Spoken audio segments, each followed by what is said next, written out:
está falando de Brasil, então queria aprofundar a conversa sobre o Brasil e nessa ideia de pensamento estratégico, né? Uma das grandes polêmicas na nossa discussão de regulação de redes sociais, do tal PL das fake news, é quem vai ser o regulador.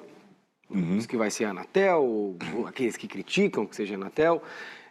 A minha pergunta é, como pareceria um bom regulador para essas questões? Então, uma pergunta um pouco mais abstrata, a gente não precisa aqui discutir quem que vai ser, né? Mas ele seria o quê?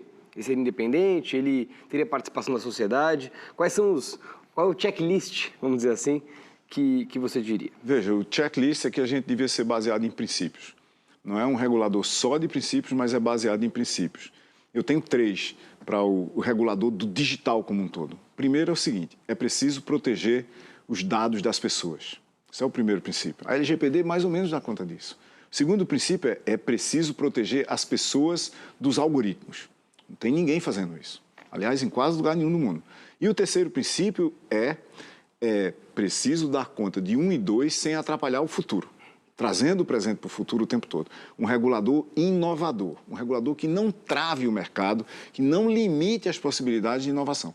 A combinação dessas 3 coisas é muito difícil de fazer e, aliás, eu usei como inspiração para criar essas 3 leis, as 3 leis da robótica do Asimov. Tem um texto lá em silvio.meira.com, que é meu blog, exatamente sobre isso. Agora, se você vai fazer essas 3 coisas...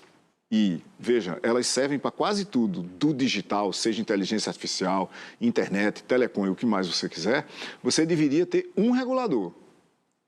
Esse regulador devia ser diverso, complexo, sofisticado o suficiente para incluir as múltiplas visões da diversidade social no que ele vai regular, no que ele vai fazer.